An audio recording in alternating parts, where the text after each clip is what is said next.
I want to share with you a leadership clarity moment that I had.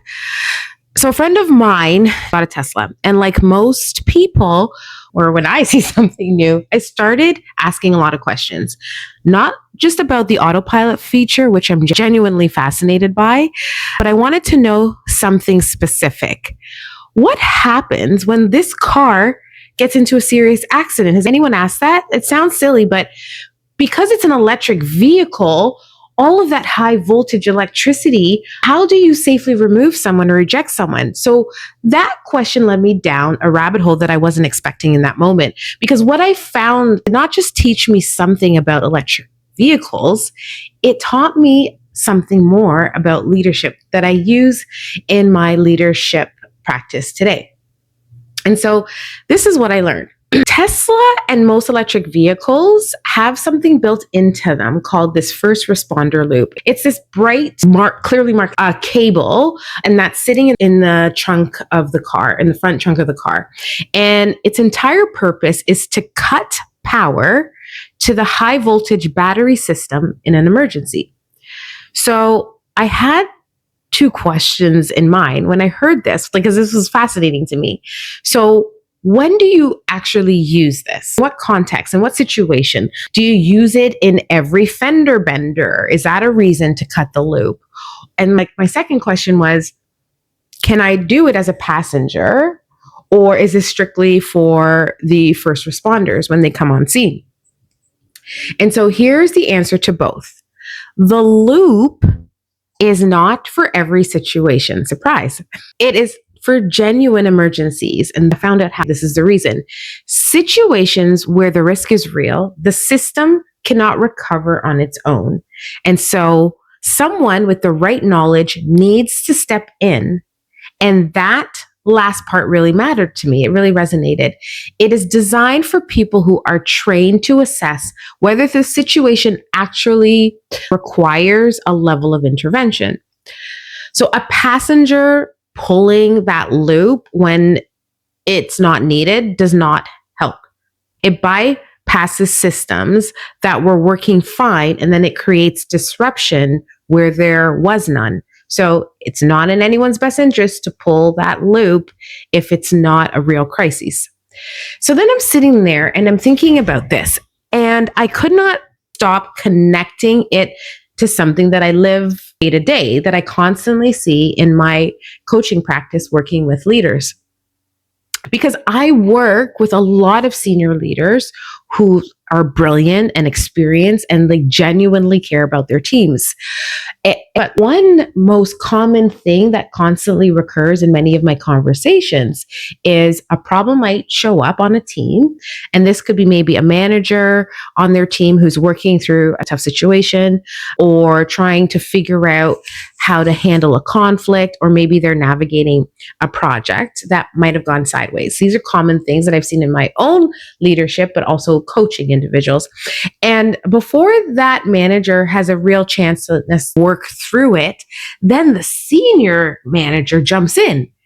And then guess what? They cut the loop. They take over. Same similarity, right? Here's the thing. Just like a Tesla, the intention is good. They are trying to prevent damage, and they are trying to protect people. But the question is the same one I asked about the car. When do you do this? Do you do it? Is this an actual emergency that then the senior manager cut the loop? Or does it just feel like one? And I was like, oh, wow.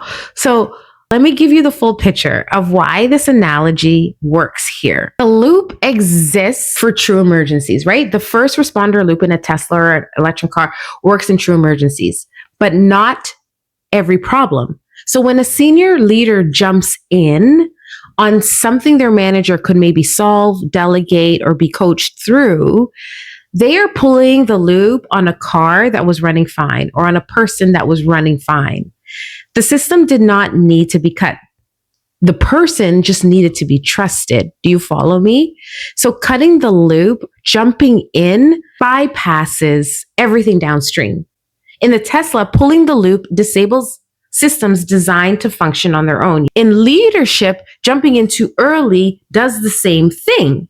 You're not just solving the problem, you're preventing your manager from ever leaning or learning how to solve it themselves.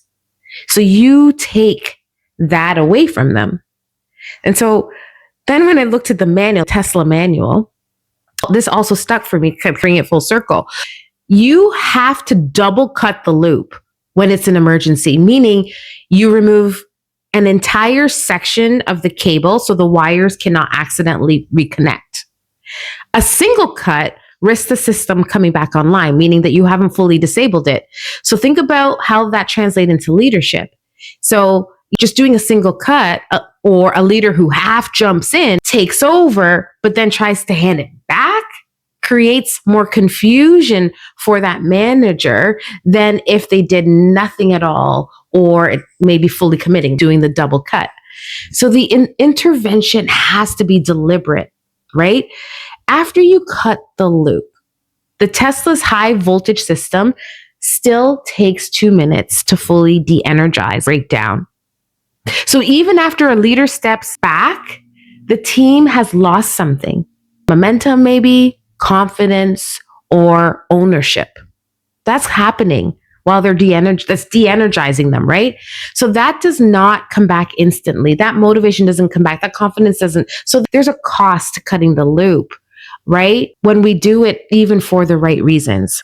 So I use this with leaders that I coach right now. When they feel that the pull to jump in and solve something, let's begin to ask ourselves these questions. Are you going through the first responder loop moment? Meaning, has everything else genuinely failed?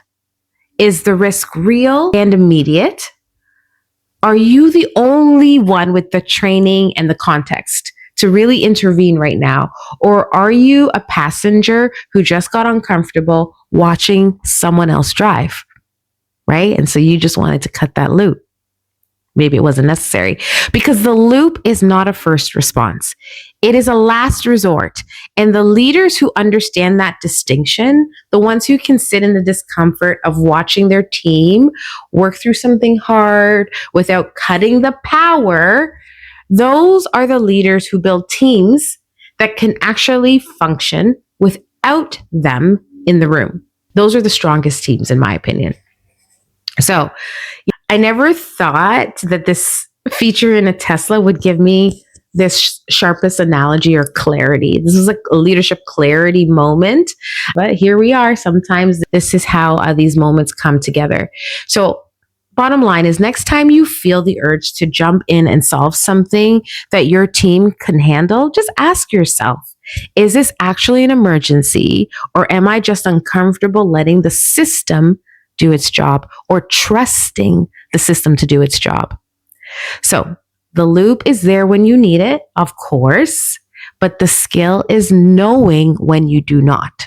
If this landed for you, drop a comment below. Maybe I'd love to know what your version of cutting the loop looks like. And if you lead a team, share this with someone who needs to hear it. Thank you for tuning in. I am Kizzy Rodney, and your voice is always your strategy.